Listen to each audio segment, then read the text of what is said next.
함께 합독했던 말씀 중심으로 내가 어찌 아끼지 아니하겠느냐라는 제목으로 은혜의 말씀을 나누겠습니다.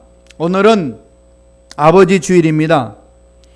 한 해 동안 수고를 하신 지구촌의 많은 아버지께 위로와 감사의 말씀을 드립니다. 한국에서는 아버지 날과 어머니 날 구분하지 않고 어버이날로 예배를 드립니다. 미국에서는 아버지 날과 어머니 날을 구분해서 따로 그 날을 정하고 예배를 드립니다. 그런데 어머니 날에는 쇼핑몰이나 상점에 가면은 선물들이 많이 팔린다고 합니다. 아버지 날에는 선물이 많이 팔리지 않는데요. 교회에서도 보면은 어머니 날에는 꽃을 달아주는데 아버지 날에는 꽃도 없습니다. 그렇지만 아버지 날은요, 정말 귀하게 여겨야 합니다. 모든 아버지에게 정말 참된 기쁨이 되는 날이 되었으면 참 좋겠습니다. 한국 어느 한 라디오 방송국에서 아버지와 아들이 얼마나 친한지에 대해서 특별한 이벤트를 만들었습니다. 재미있는 행사를 했다고 합니다. 아들이 아버지에게 예고 없이 전화를 걸어서 아버지 감사합니다, 사랑합니다 라고 말하면은 아버지께서 어떤 반응을 하실까? 그것을 알아보는 그런 이벤트입니다. 가장 많이 보인 반응이 이렇다고 합니다. 아들이 아버지에게 전화를 해서 여보세요 아버지, 저 그러면은 아버지가 그 반응을 어떻게 보였냐면은 아들이 뭐라고 말하는 걸 듣기도 전에 엄마 바꿔줄게. 그런데요. 그들 아들이 아네 아버지, 아버지께 드릴 말씀이 있습니다. 아버지 사랑합니다 라고 말하니까 아버지가 뭐라고 말했을까요? 야, 너 술 마셨냐? 너무 재밌지 않나요?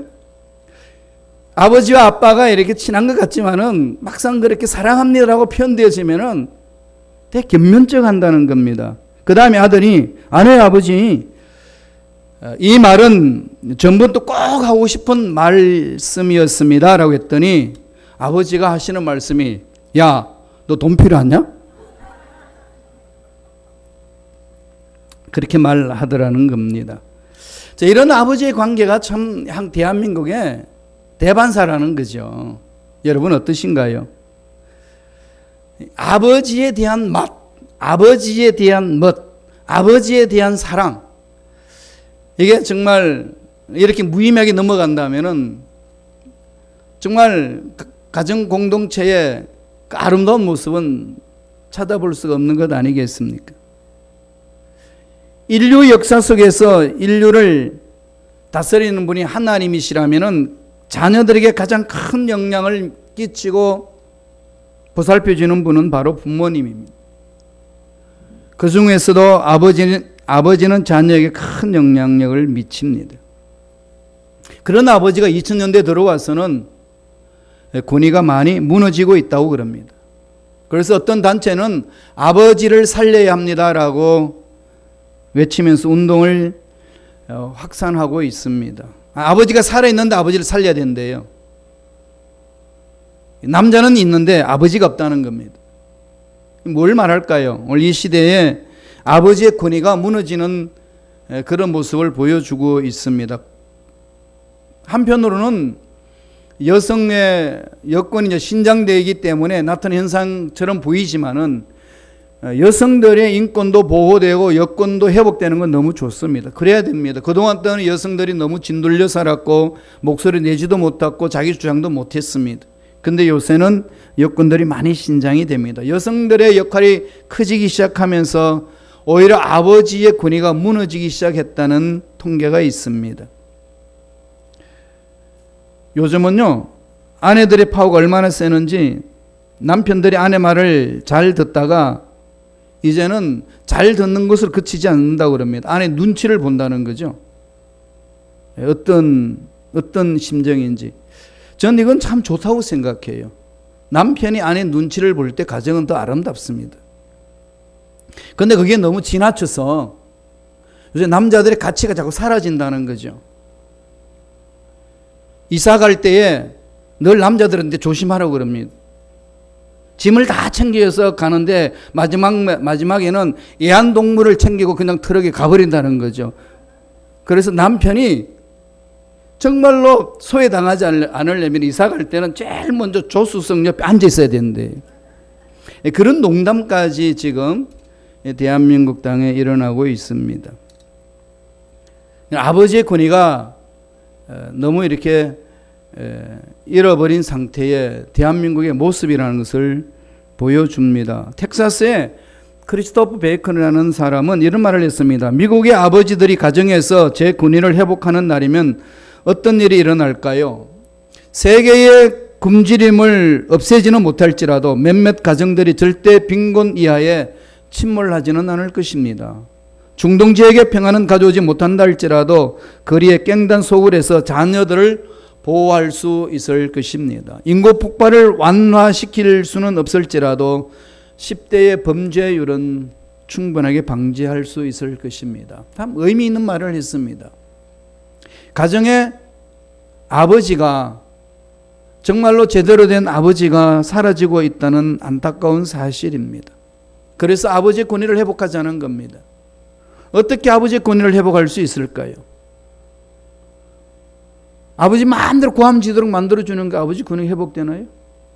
아버지가 하고 싶은 일 마음대로 할 수 있다고 하도록 내버려 두는 게 아버지 권위를 회복시키는 걸까요? 뭘까요? 아버지의 권위를 회복시키려면은 우주 만물을 창조하신 하나님 아버지의 마음을 살피는 데 있습니다.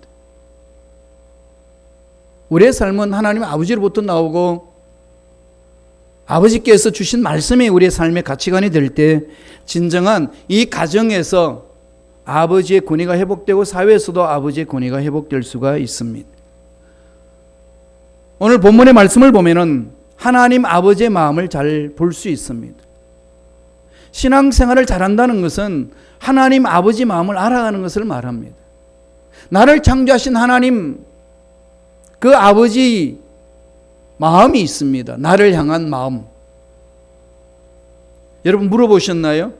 나에게 생명을 주셨고 천국 갈 때까지 나에게 생명을 보존시켜 주신 하나님 아버지께서 원하시는 것이 무엇인지, 하나님 아버지께서 우리 가정에게 원하시는 게 무엇인지, 하나님 아버지께서 우리 자녀들에게 원하는 것이 무엇인지 정말 심각하게 하나님께 물어보면서 자기 삶을 바꿔 보신 적이 계신지요?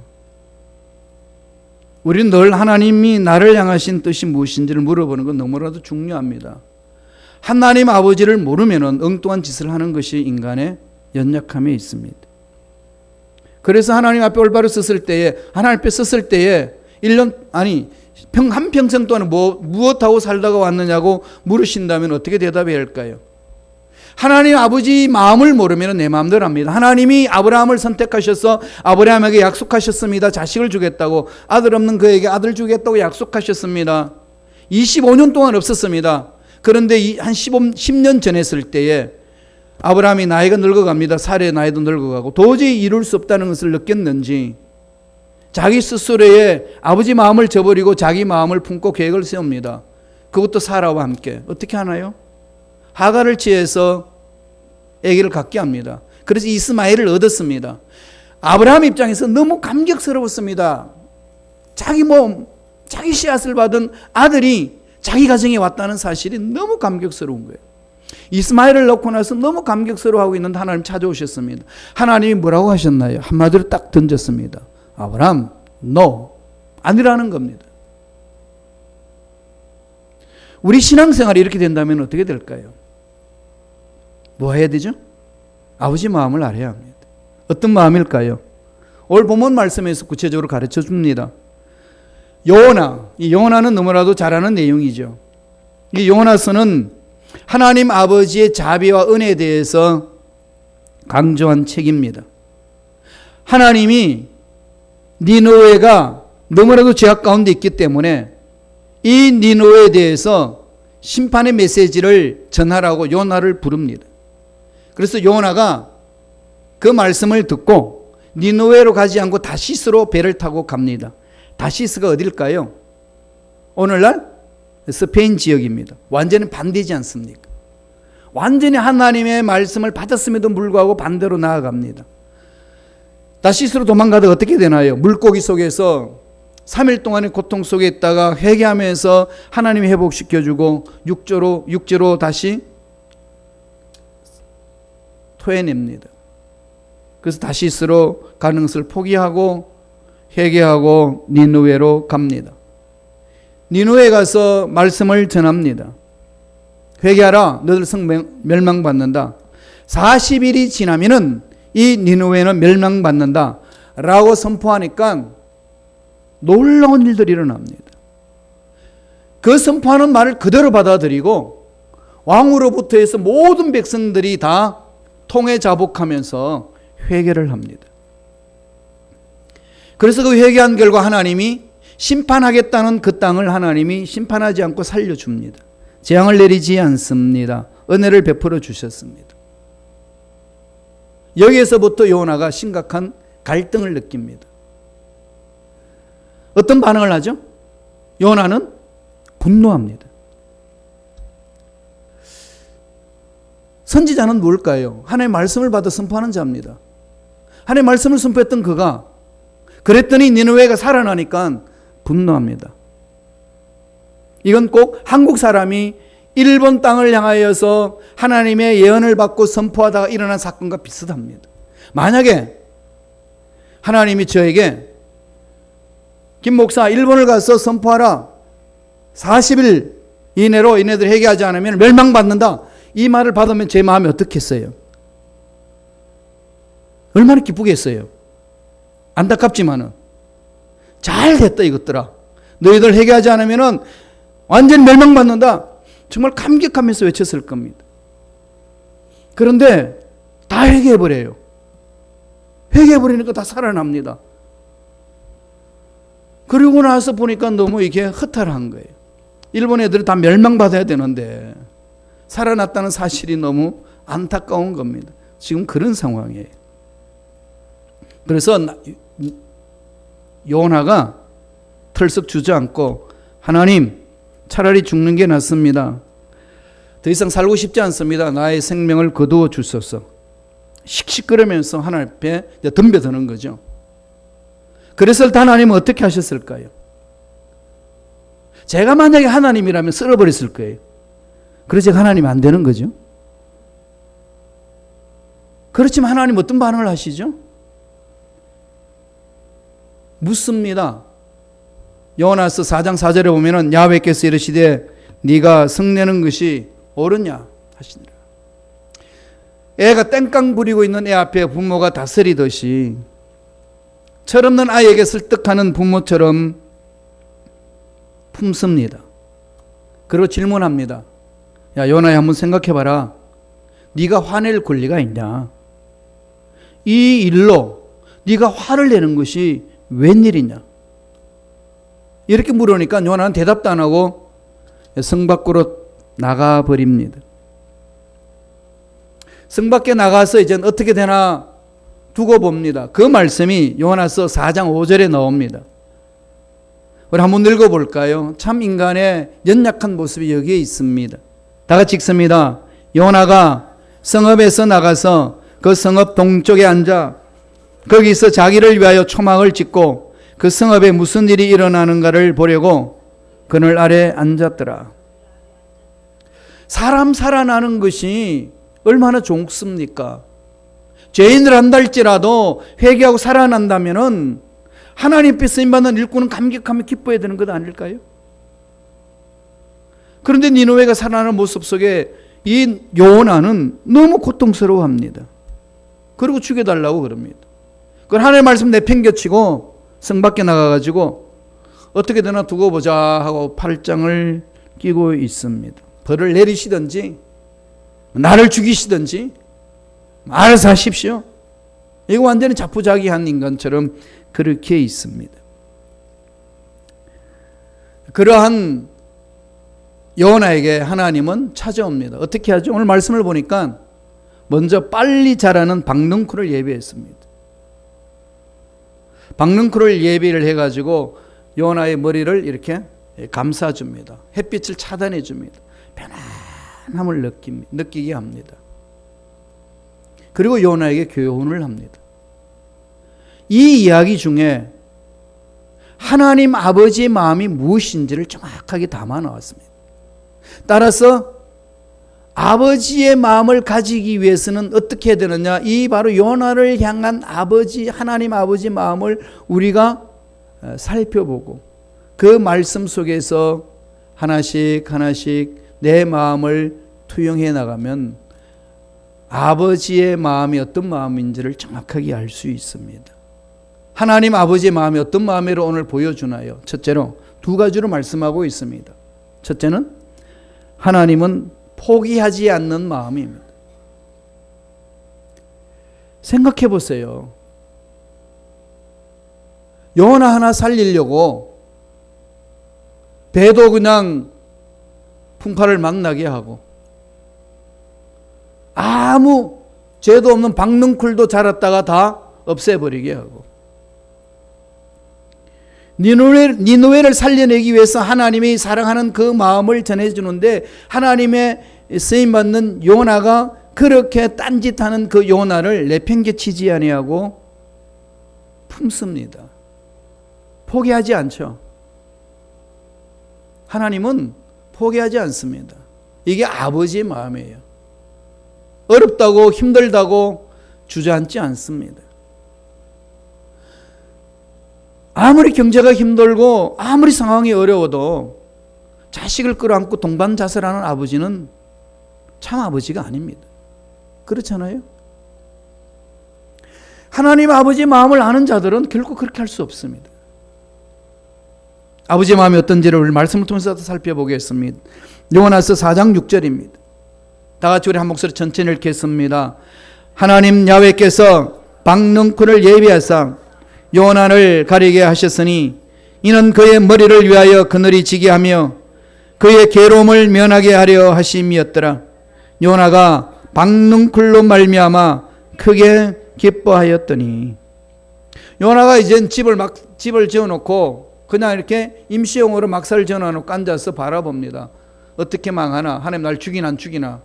그러고 있는데 가장 빨리 자라는 박능쿨을 막 자라게 해가지고 덮습니다. 그러니까 박능쿨로 인하여서 요나가 어떻게 했다고 그럽니까? 크게 기뻐했다. 박능쿨로 인하여서 너무 기쁜 거예요. 햇빛이 차단되고 편안해지니까. 그래서 너무 기쁘게 이렇게 지내고 있는데 갑자기 벌레가 와가지고 박능쿨을 다 없애버립니다. 그때에 찾아오는 요나의 짜증은 이루 말할 수 없습니다. 자, 이런 과정을 통해 가지고 하나님이 요나에게 귀한 교훈의 말씀을 주시는 것은 야, 네가 내 마음을 아직도 모르겠냐? 하나님 아버지 마음 보세요. 요나 하나 깨닫기 위하여서 요나 올바로 쓰기 위해서 그 다시스로 가는 바다 위에 떠 있는 배가 침몰의 위기에 놓여 있는 그 어려움을 겪게 되지 않습니까? 수많은 사람이 고통을 겪습니다. 박능쿨 뭐가 죄가 있습니까? 그것도 하나님이 예배해 놓으셨다가 사라지게 하는. 전적으로 하나님은 그 요나 하나에 대한 마음을 파괴시키지 아니하고 끝까지 요나를 찾아옵니다. 이 마음이 하나님 아버지의 마음입니다. 죄를 지어서 허우적거리며 어떻게 해야 될지 몰라 방황하는 저와 여러분은 하나님은 그렇게 찾아주십니다. 이 내용을 사도 바울이 로마 교인들에게 편지를 보내면서 이렇게 기록을 합니다. 로마서 8장 31절 32절 한번 보세요. 이 말씀은 정말로 아무리 묵상해도 그 오묘한 진리 다 이해할 수 없습니다. 한번 읽어볼까요? 다 같이. 그런즉 이 일에 대하여 우리가 무슨 말하리요? 만일 하나님이 우리를 위하여 누가 우리를 위하시면은 누가 우리를 대적하리라. 자기 아들을 아끼지 아니하시고 우리 모든 사람을 위하여 내어주신 이가 어찌 그 아들과 함께 모든 것을 우리에게 주시지 아니하겠느냐. 우리를 너무 사랑하셨기 때문에 독생자도 아끼지 않으시고 내어주신 하나님의 사랑입니다. 포기하지 않습니다. 그 하나님의 사랑이 저와 여러분을 보호해 주시고 앞날 어떤 문제를 만난다 할지라도 그 문제에서 이겨내시고 앞길을 열어주실 줄로 믿습니다. 하나님께서는 왜 요나를 포기하지 않으시고 죄악의 도시 니느웨에게 회개의 기회를 주셨고 못난 우리들까지도 끝까지 구원의 길로 인도해 주십니까? 그게 아버지의 사랑하는 마음이에요. 이 아버지의 마음을 우리 마음속에 품고 있지 아니하고는 가정에서도 참 아버지로 설 수 없습니다. 우리가 주님 앞에 올바로 섰을 때에 아버지만이 아니라 우리 성도 모두가 다 하나님이 아버지 이 마음을 마음에 품고 살아야 될 줄로 믿습니다. 이사야 42장 2절에는 뭐라고 말씀하나요? 한번 읽어보겠습니다. 아버지의 마음이 이렇다는 것을 가르쳐 줍니다. 다 같이 읽습니다. 상한 갈대를 꺾지 아니하며 꺼져가는 등불을 끄지 아니하고 진실로 정의를 시행할 것이며. 갈대를 뭐 한다고 그러죠? 꺾지 않습니다. 상한 갈대를 꺾지 않고 꺼져가는 등불을 끄지 않습니다. 보잘것없다고 내버리지 않는다는 겁니다. 하나님은 끝까지 우리의 삶을 추적해 주셔서 우리의 삶을 이끌어 주시고 하나님의 원하시는 그 일을 감당할 수 있도록 만들어 주십니다. 그래도 불구하고 왜 우리들은 우리의 삶에 있어서 허우적거리며 힘들어하고 어려워하고 괴로워할까요? 원인이 어디 있나요? 다 요나 때문에 그렇지 않나요? 어떤 요나인가요? 요나. 바로 이 요나가 참 문제죠. 우리 자신들을 돌아봐야 됩니다. 아버지의 마음을 품어야 된다는 겁니다. 포기하지 않는 아버지의 마음판에 새겨야 됩니다. 땡깡 부리며 나가도 하나님은 포기하지 않고 찾아오신다는 하나님, 그 사랑을 깊이 체험해야 합니다. 어느 날 딸들이 엄마와 다투다가 어머니에게 이렇게 말합니다. 엄마가 내 마음 알아? 이거 많이 들어본 소리예요. 저희 집에 두 딸이 있는데 엄마한테 하면은 외치는 소리 그래요. 엄마가 내 마음 알아? 난 엄마처럼 살지 않을 거야. 딸들이 그랬어요. 그리고 문을 쾅 닫고 방으로 들어갑니다. 그러면 엄마는 어떻게 할까요? 야, 너만 딸이냐? 길거리 나가봐라. 세고 센 것이 딸이다. 내가 너 포기하고 다른 애 데려와서 딸 삼을 거야. 이렇게 말하는 엄마 있나요? 아무도 없습니다. 우리 하나님 아버지 마음은 그렇습니다. 포기하지 않는 아버지 마음. 이게 우리 신앙생활하면서 늘 우리 마음속에 깊이 자리 잡아야 될 줄로 믿습니다. 날마다 아버지 마음을 찾으시길 바랍니다. 두 번째 아버지 마음은 어떤 마음으로 가르쳐 주나요? 아끼는 마음. 오늘 요나서에는 늘 아낀다는 거죠. 하나님 아끼신다는 말을 많이 합니다. 먼저 9절을 보실래요? 9절을 다 같이 한 목소리 읽겠습니다. 하나님이 요나에게 이르시되 내가 이 박능쿨로 말미암아 성내는 것이 어찌 옳으냐 하시니 그가 대답하되 내가 성내어 죽기까지 할지라도 옳으니이다 하니라. 이 하나님이 다시 말씀을 하는데 대드는 거 보세요. 옳습니다. 내가 차라리 죽는 게 낫습니다. 그냥 죽여달라는 겁니다. 그럼에도 불구하고 하나님 그를 끝까지 품어주시고 그를 아낍니다. 기다려주시는 그 인내는 이루 말할 수 없는 거죠. 인내는 한이 없으십니다. 참고 또 참고 돌아오기를 기다리시는 하나님이십니다. 하나님 물으시는 것 아니겠어요?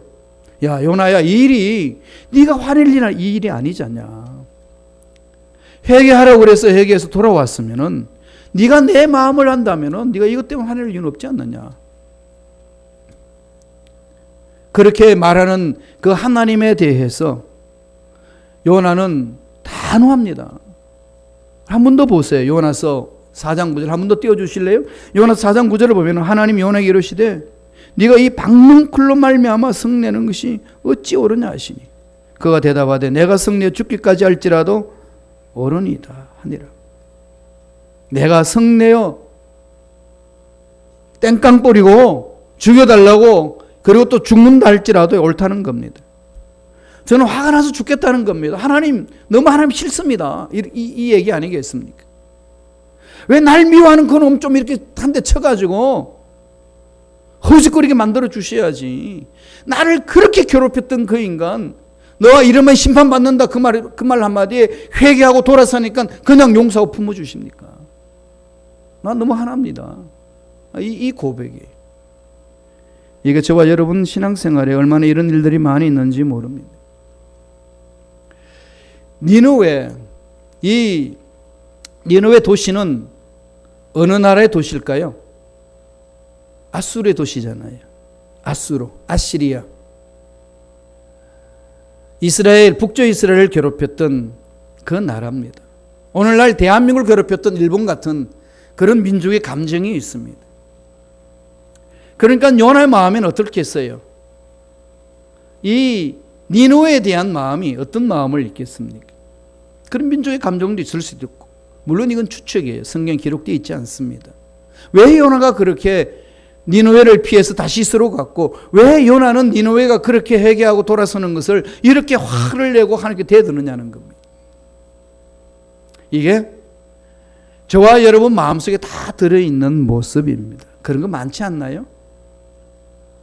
마지막 절 한번 보세요. 요나서 4장 11절입니다. 다 같이 읽습니다. 하물며 이 큰 성읍 니느웨에는 좌우를 분별하지 못하는 자가 12만여 명이 있으요 가축도 많이 있나니 내가 어찌 아끼지 아니하겠느냐 하시느라.